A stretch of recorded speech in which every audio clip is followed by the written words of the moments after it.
ofendem, um terremoto acontece. E a morte demonstra fraqueza. Porque o espírito da morte está mantendo todos os mortos mortos. Entenda. O espírito da morte está mantendo todos os mortos no seu estado de morte. E o que aconteceu nesse instante, quando Jesus adentra esse mundo? Foi uma confusão. Foi uma confusão terrível quando Jesus chegou ali. O véu do templo se rasgou de alto a baixo, as rochas se partiram, houve um terremoto, os sepulcros se abriram e a morte, apavorada com a presença do Senhor lá para matá-la, deixou escapar muitos santos que estavam sepultados, e estes ressuscitaram e entraram na cidade santa, em Jerusalém. A declaração estava completa quando no terceiro dia o golpe final foi dado e a morte estava vencida. E após vencer a morte, o inferno, o diabo, ele ressurgiu com o seguinte relatório para todos nós. Relatório final: o diabo está preso,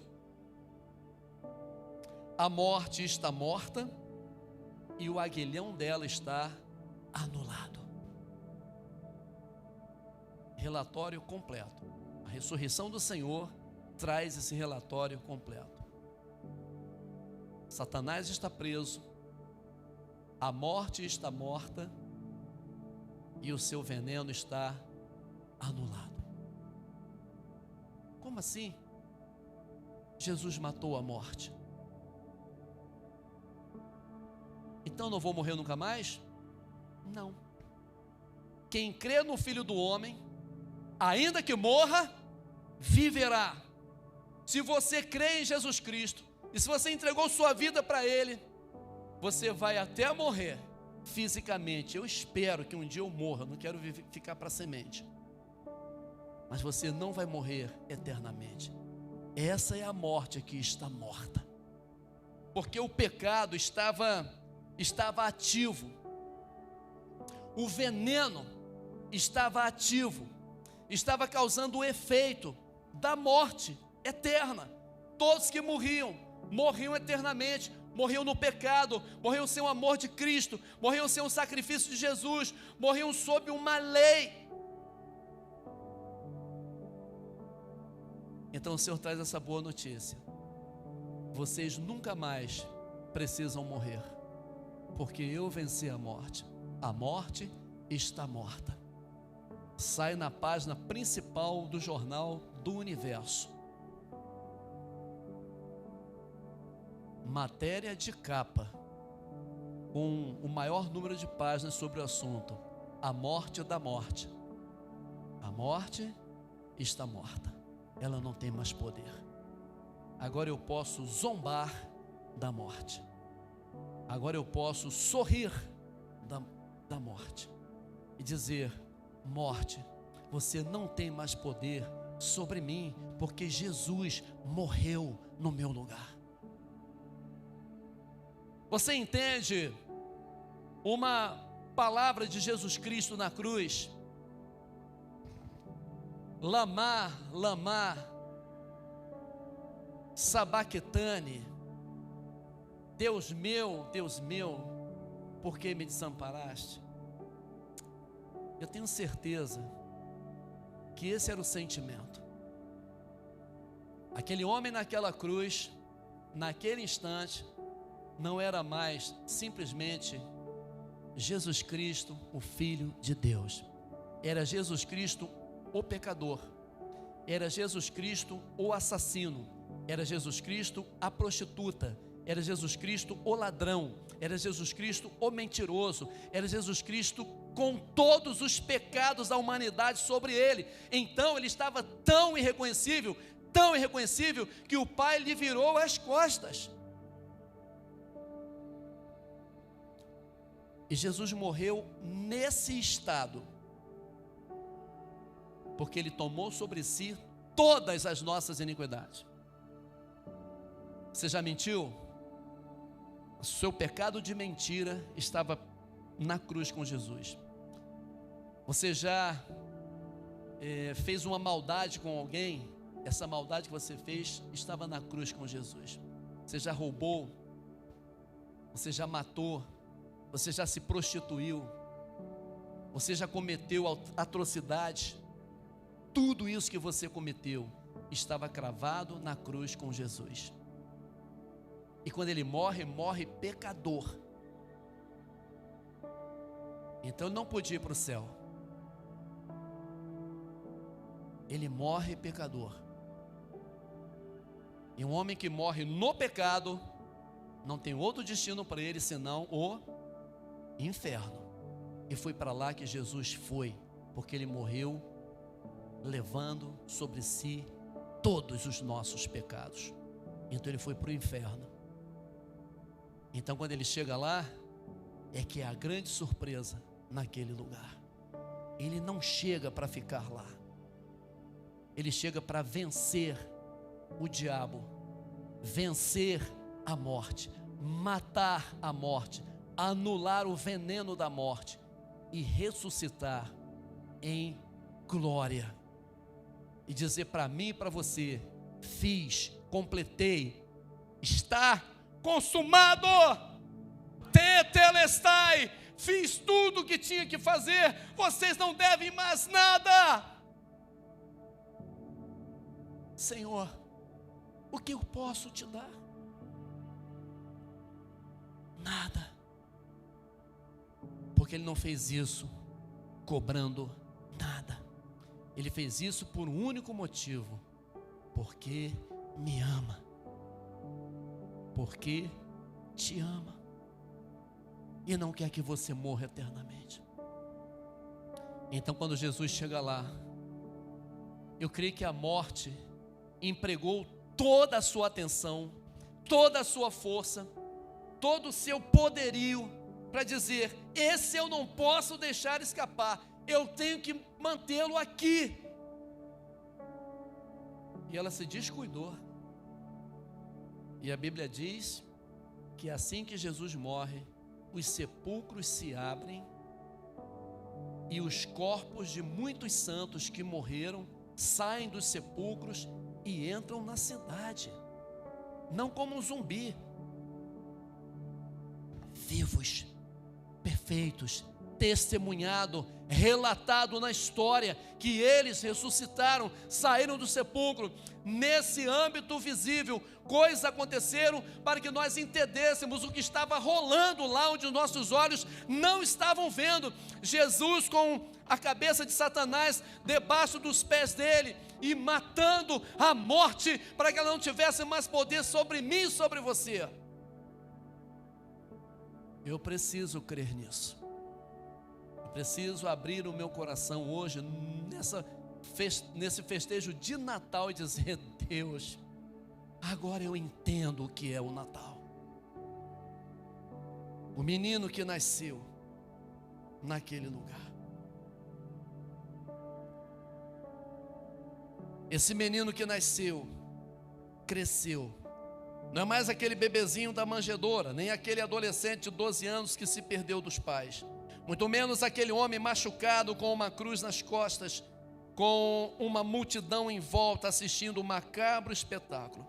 Esse menino que nasceu cumpriu todo o seu propósito, e isso lhe concedeu poder nos céus, na terra e debaixo da terra. Dele está escrito: pelo que também Deus o exaltou soberanamente, Ele deu o nome que é sobre todo nome, para que ao nome de Jesus se dobre todos os joelhos dos que estão no céu, na terra e debaixo da terra, e toda língua confesse que Jesus Cristo é o Senhor, para a glória de Deus. Filipenses capítulo 2, versos de 9 a 11.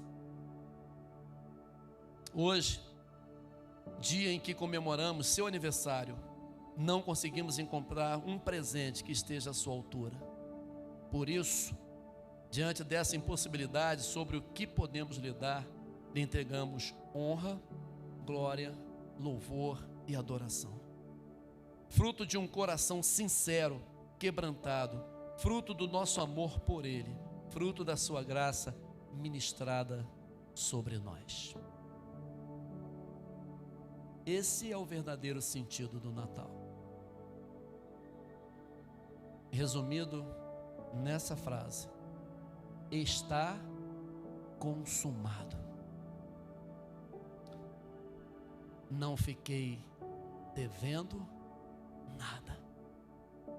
Tudo que o Pai propôs no coração para a sua missão, Ele cumpriu. Não nasceu num palácio,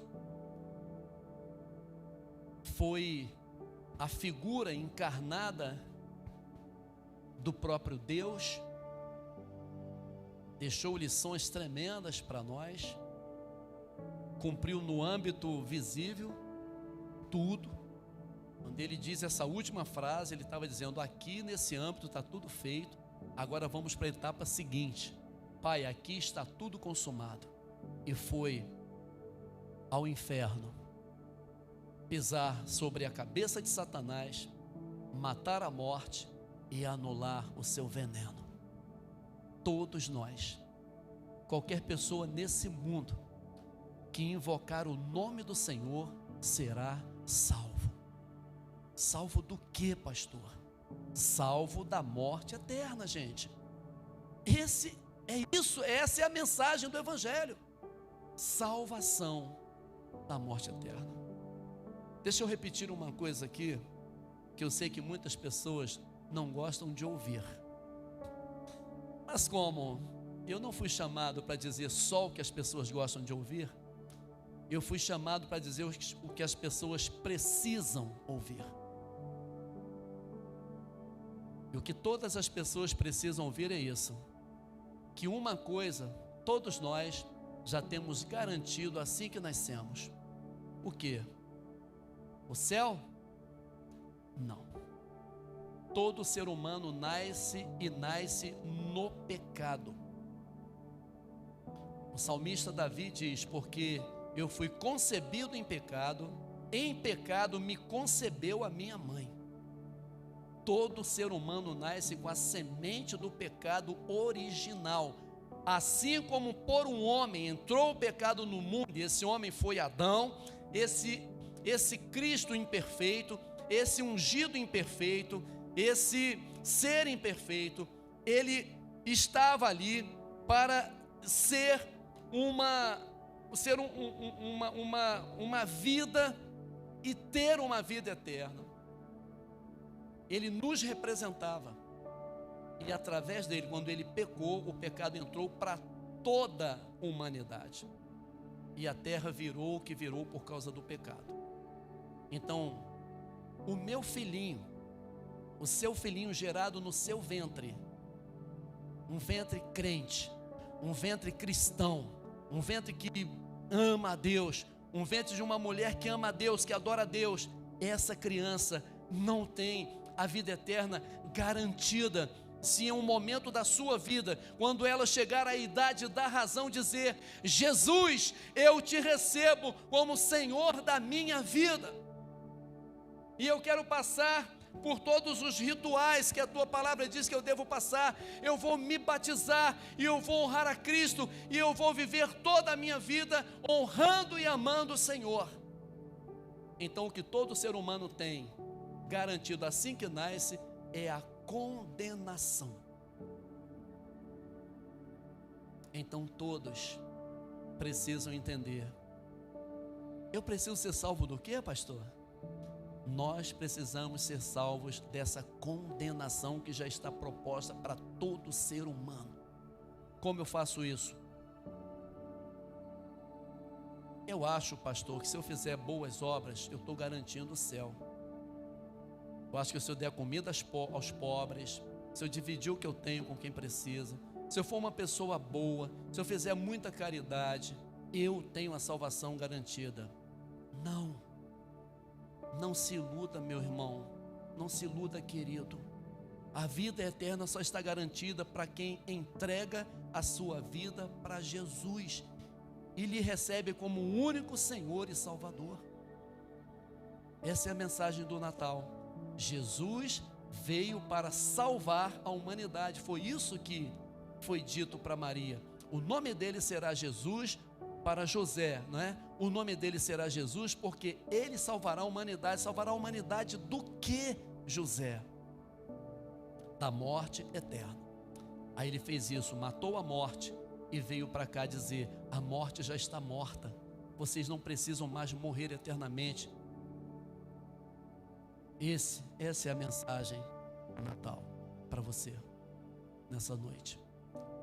Natal não precisa ter Chester, Natal não precisa ter rabanada, Natal não precisa ter nada disso. Natal precisa ter Jesus como centro de todas as atenções. Ali, nesse lugar onde ninguém viu, ele cumpriu tudo isso.